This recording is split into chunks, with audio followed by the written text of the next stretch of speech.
পরিবর্তিত জলবায়ুর প্রভাবে সংকটাপন্ন পৃথিবী, সংকটাপন্ন বাংলাদেশ। জলবায়ু পরিবর্তন যুগ যুগান্তরের একটি চলমান প্রক্রিয়া, যা আজ মনুষ্য সৃষ্ট কারণে দ্রুত পরিবর্তিত হচ্ছে, যার ফলশ্রুতিতে বাংলাদেশ বিশ্বের সবচেয়ে সংকটাপন্ন দেশ হিসেবে বিবেচিত হয়েছে।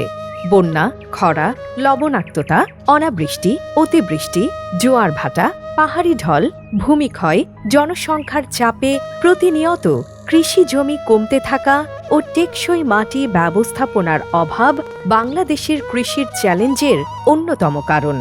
বাংলাদেশের দক্ষিণাঞ্চল সামুদ্রিক জোয়ারের পানি, ঘূর্ণিঝড়, জলোচ্ছ্বাস, জলাবদ্ধতার পাশাপাশি মাটি ও পানির লবণাক্ততার কারণে প্রতিনিয়ত ঝুঁকিপূর্ণ হয়ে উঠছে। এ এলাকার মানুষের জীবনযাত্রা প্রধানত কৃষি ও মৎস্য নির্ভর। দক্ষিণাঞ্চলের বরিশাল, পটুয়াখালী, ভোলা, ঝালকাঠি, বরগুনা, মাদারীপুর ও শরীয়তপুর জেলার কৃষি দেশের অন্যান্য অঞ্চলের চেয়ে অনেকটাই পিছিয়ে।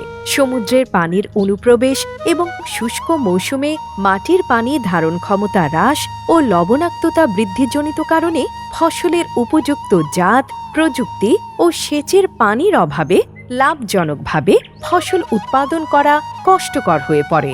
তাই এলাকাভিত্তিক লাগসই কৃষি প্রযুক্তির যথাযথ ব্যবহার ও সুষ্ঠু ব্যবস্থাপনার মাধ্যমে এই সকল জেলার শস্যের নিবিড়তা বৃদ্ধি অবশ্যম্ভাবী হয়ে পড়েছে।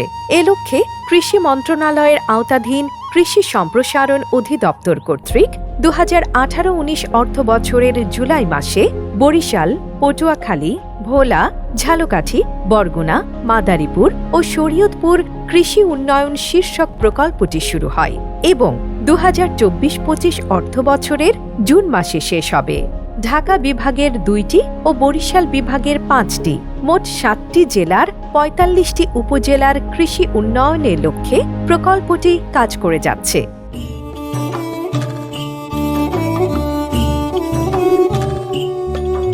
পতিত জমি চাষের আওতায় আনা এবং বহুবিধ ফসলের আবাদ বৃদ্ধির মাধ্যমে শস্যের নিবিড়তা 5% বৃদ্ধিকরণ, আধুনিক ও এলাকা উপযোগী প্রযুক্তির মাধ্যমে ফলন তারতম্য কমিয়ে এবং কৃষি সেবা সম্প্রসারণের মাধ্যমে 3% উৎপাদন বৃদ্ধিকরণ, পরিবর্তিত জলবায়ুর সাথে অভিযোজনের মাধ্যমে সাম্প্রতিক প্রযুক্তি এবং এলাকা উপযোগী ফসল ও জাত সম্প্রসারণ।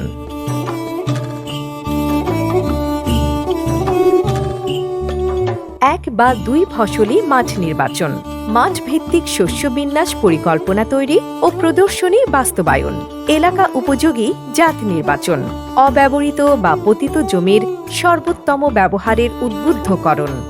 এর শস্য আর তিল বুনতাম তেমন একটা ভালো হইতো না। তারপর কৃষি অফিসারের পরামর্শে আমার এই সূর্যমুখী বরিশাল প্রকল্প সূর্যমুখীর বীজ দেয়। আমি এই চাষাবাদ করি, চাষাবাদে অনেক ফলন, অনেক লাভবান। বরিশালের প্রকল্প থেকে এখানে আইসা দেখছে জমিটা আমার প্রতীক পড়ে ছিল, তখন এরা বুদ্ধি দিল যে আমরা আলু দেই, আপনি এখানে আলুর চাষ করেন। এখানে আমি এখানে আলুর চাষ করছি, আলুটা আমার খুব সুন্দর হয়েছে। পাশে রসুন লাগাইছি, রসুন আলহামদুলিল্লাহ, রসুন উড়াই আমি আবার আরেকটা ফসল করছি।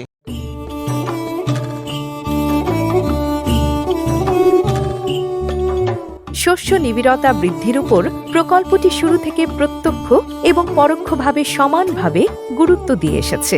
শস্যের নিবিড়তা বৃদ্ধির প্রত্যক্ষ কার্যক্রমগুলো হচ্ছে শস্য বিন্যাসের পরিবর্তন আনা, নতুন জাতের সমন্বয়, অনাবাদী জমি চাষের আওতায় আনা, জমির সর্বোত্তম ব্যবহার নিশ্চিত করা। শস্য বিন্যাসের ক্ষেত্রে অন্যান্য যে সকল প্রযুক্তিসমূহ প্রকল্প হতে গ্রহণ করা হয়েছে, বিল এলাকায় প্রচলিত শস্য বিন্যাসের পরিবর্তে সরিষা, বোরো, পতিত ফসল ধারার উন্নয়ন, লবণাক্ত এলাকায় বিনা চাষে রসুন উৎপাদন, চরাঞ্চলে পেঁয়াজের সাথে মরিচের আন্তঃফসল চাষ, চীনা বাদামের সাথে তিসির মিশ্র ফসল চাষ, মটর ও সরিষার মিশ্র ফসল চাষ, সরিষা, বোরো, রোপা আমন একটি উন্নত ফসল বিন্যাস, সরিষা, রোপা আউশ, রোপা আমন একটি উন্নত ফসল বিন্যাস, আন্তঃসাথী ফসল চাষ, সেচ ব্যবস্থাপনার উন্নয়ন, এলএলপি ও ফিতা পাইপের মাধ্যমে সেচ ও নিকাশ, প্রকল্প এলাকায় ফসল আবাদের অন্যতম সমস্যা সেচ সমস্যা। শুষ্ক মৌসুমে সেচের পানির অভাবে হাজার হাজার একর জমি পতিত পড়ে থাকত। যেহেতু প্রকল্প এলাকার ফসল ফলানোর জন্য প্রয়োজনীয় সেচ কার্য ভূ উপরিস্থ পানির উপর নির্ভরশীল, তাই অত্র কৃষক গ্রুপের মধ্যে এলএলপি ও ফিতা পাইপ বিতরণের মাধ্যমে ভূপরিস্থ পানির প্রাপ্যতা বৃদ্ধি সহ সেচ কার্যক্রম বাস্তবায়ন, সেচের পানির সুষ্ঠু ব্যবহার ও অপচয় রোধ, সেচ খরচ কমানো এবং সেচ এলাকা বৃদ্ধির লক্ষ্যে প্রকল্পটি শুরু থেকে কাজ করে চলেছে। প্রতিটি ব্লকে গড়ে 2টি করে কৃষক দল গঠন করা হয়েছে এবং প্রত্যেক দলে 30 জন করে সদস্য রয়েছে, যার মধ্যে কমপক্ষে 5 জন করে নারী সদস্য নিয়ে গঠিত প্রত্যেকটি কৃষক দল। প্রতিটি কৃষক দলের জন্য একটি এলএলপি ও 900 ফুট ফিতা পাইপ বরাদ্দ দেওয়া হয়েছে। প্রত্যেক দলে রয়েছে একজন সভাপতি, একজন সদস্য সচিব এবং একজন কোষাধ্যক্ষ। প্রতিটি সেচ যন্ত্র একটি কৃষক সংগঠনের মাধ্যমে সংশ্লিষ্ট ব্লকের উপসহকারী কৃষি কর্মকর্তার তত্ত্বাবধানে পরিচালিত হয়। সংগঠনের একটি কার্যকরী কমিটি রয়েছে, তারা নিয়মিত সভার ব্যবস্থা করেন, প্রত্যেক সদস্য সঞ্চয় জমা করেন।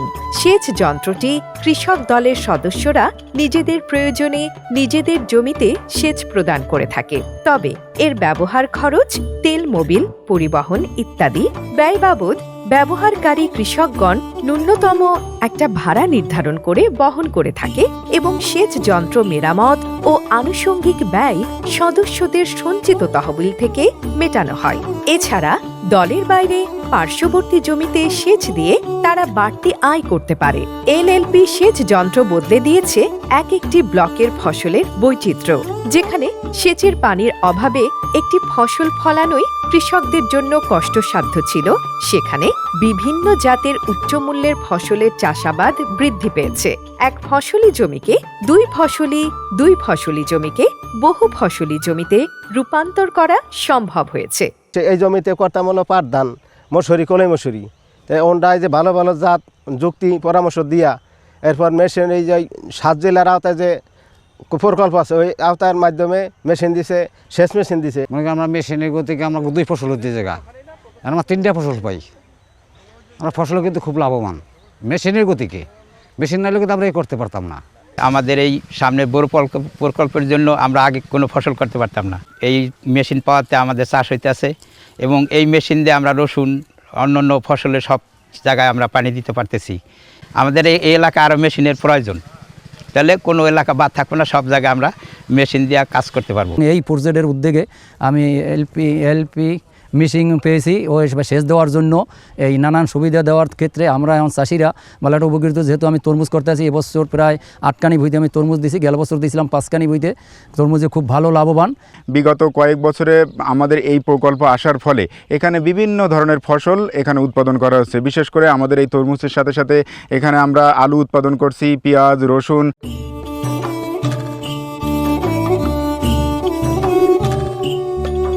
বোরো মৌসুমে ব্রি ধান 67, 74, 88, 89, 92 ও 100, বিনা ধান 10 ও 25 ইত্যাদি উচ্চ ফলনশীল আধুনিক জাতসমূহ মাঠ পর্যায়ে সম্প্রসারণ করা হয়েছে। আউশ ধানের সম্প্রসারিত জাতসমূহ ব্রি ধান 55, 82, 83, বিনা ধান 19, আমন ধানের সম্প্রসারিত জাতসমূহ ব্রি ধান 52, 72, 76 থেকে 77, 87, 91 ও 103, বিনা ধান 17 ও 20, সরিষার সম্প্রসারিত জাতসমূহ বাড়ি সরিষা 14, 17, 18, বিনা সরিষা 4 ও 9, সূর্যমুখীর সম্প্রসারিত জাতসমূহ বাড়ি সূর্যমুখী 2, 3, হাইসান 33, সয়াবিনের সম্প্রসারিত জাতসমূহ বাড়ি সয়াবিন 5, 6 ও বিনা সয়াবিন 5, মুগের সম্প্রসারিত জাতসমূহ বাড়ি মুগ 6, 8 ও বিনা মুগ 8, গমের সম্প্রসারিত জাতসমূহ বাড়ি গম 30 ও 33, চীনা বাদামের সম্প্রসারিত জাতসমূহ বিনা চীনা বাদাম 8 ও 9।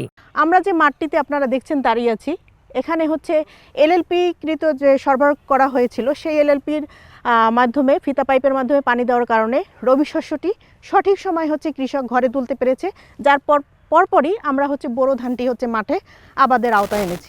এই মাঠের পিছনে একটা খাল রয়েছে এবং আমাদের প্রকল্প থেকে সরবরাহকৃত এলএলপি পাইপ ফিতা পাইপ ব্যবহার করে এখানে তারা সেচ প্রদান করেছেন এবং এই গম কর্তন শেষে এখানে এই খালের পানি ব্যবহার করে আমরা আউশের আবাদ বৃদ্ধি করব।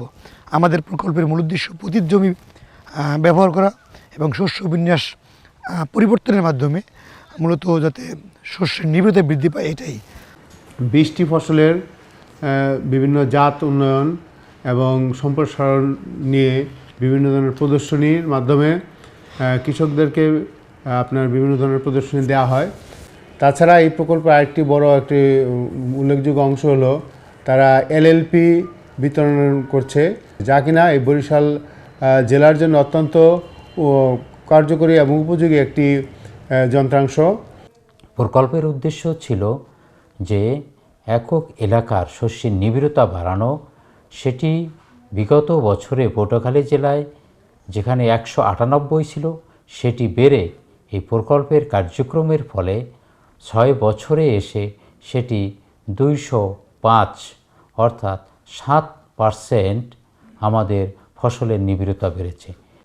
বরিশাল, পটুয়াখালী, জালকাঠি, ভোলা, বরগুনা, মাদারীপুর, শরীয়তপুর কৃষি উন্নয়ন প্রকল্প আমার এই অঞ্চলের 5টি জেলায় কার্যকর ছিল এবং তাদের যে মূল উদ্দেশ্য যে অঞ্চলের শস্যের নিবিড়তা বাড়ানো এবং প্রযুক্তির সম্প্রসারণ। পানির দেশ বরিশাল, কিন্তু উৎপাদন মৌসুমে পানির যথেষ্ট সংকট থাকে। সেক্ষেত্রে সেচের মাধ্যমে সেচ যন্ত্র দিয়ে কৃষকদেরকে উদ্বুদ্ধ করেছে এবং অনাবাদি জমি আবাদের আওতায় এনেছে। এই প্রকল্পের মাধ্যমে আমরা কিন্তু এই দক্ষিণাঞ্চলে যে পানির প্রচণ্ড অভাব, অর্থাৎ ভূগর্ভস্থ পানি উত্তোলন করা যায় না, সেক্ষেত্রে আমরা এই যে এলএলপি এবং ফিতা পাইপ সরবরাহ করেছি। এই মাঠে এই যে আমাদের পাশে একটা খাল আছে, এই খাল থেকে তারা কিন্তু এই এলএলপির মাধ্যমে ফিতা পাইপের সাহায্যে পানি তারা তাদের এই জমিগুলোতে ফসলের, বিশেষ করে তরমুজের জমি, এই যে মুগ, ভুট্টা, সূর্যমুখী, এই জমিগুলোতে কিন্তু তারা এই পানি তারা দিতে পারছে। এবং এই এলএলপি এবং ফিতা পাইপ এই যে ফসল উৎপাদনের ক্ষেত্রে, সেচ দেওয়ার ক্ষেত্রে উল্লেখযোগ্য ভূমিকা রাখছে। এই এলএলপি এবং ফিতা পাইপের যদি আমরা সরবরাহ আরও বাড়াতে পারি, এই এলাকার কৃষকগণ এর সুফল অর্থাৎ সেচ প্রদান করে ফসলের উৎপাদন আরও বৃদ্ধি করতে পারবে, এটা আমার বিশ্বাস।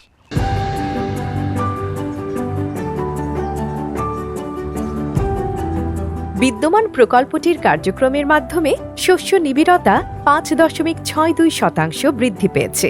আবাদি জমি বৃদ্ধি পেয়েছে 1017 হেক্টর। ধান, গম, ভুট্টা, সরিষা, সূর্যমুখী, মুগ ও বিভিন্ন প্রজাতির সবজির উৎপাদন উল্লেখযোগ্য হারে বৃদ্ধি পেয়েছে। প্রায় 45 কিলোমিটার রাস্তার পাশের অব্যবহৃত জমিতে কঞ্চি অথবা মাচা দিয়ে কুমড়া ও সিম জাতীয় সবজি আবাদ করা হয়েছে। পুকুর বা জলাশয়ের পাড়ে মাদা করে অথবা নিচু জমিতে বস্তা বা ঢিবি পদ্ধতিতে মাচা দিয়ে প্রায় 8 হেক্টর জমিতে সবজির আবাদ করা হয়েছে। 2018-19 অর্থ বছর হতে 2023-24 অর্থ বছর পর্যন্ত মোট 2277টি এলএলপি ও 14,81,700 ফুট ফিতা পাইপ বিতরণ করা হয়েছে। প্রকল্প মেয়াদকালে সৌরচালিত আলোক ফাঁদ বিতরণ করা হয়েছে 2700টি। প্রশিক্ষণ দেয়া হয়েছে 42,630 জন কৃষককে, 1,800 জন SAAO-কে ও 390 জন কর্মকর্তাকে এবং 1,325 জন কৃষককে তাদের সফলতার জন্য পুরস্কার দেয়া হয়েছে। প্রকল্পটি দেশের দক্ষিণ অঞ্চলে সামগ্রিকভাবে কৃষির উৎপাদন ও উৎপাদন ক্ষমতা বৃদ্ধির মাধ্যমে ফসলের নিবিড়তা, কৃষকের আয় ও কর্মসংস্থান বৃদ্ধি ঘটিয়েছে। দেশের অন্যান্য অঞ্চলের চেয়ে কৃষি প্রযুক্তিতে পিছিয়ে থাকা প্রকল্পভুক্ত 7টি জেলার জনগণের খাদ্য নিরাপত্তা অর্জন, পুষ্টির চাহিদা পূরণ ও দারিদ্রতা হ্রাস তথা সার্বিক আর্থসামাজিক পুষ্টির চাহিদা পূরণ ও দারিদ্রতা হ্রাস তথা সার্বিক আর্থসামাজিক অবস্থার উন্নয়নে প্রকল্পটি বিশেষ ভূমিকা রেখে চলেছে।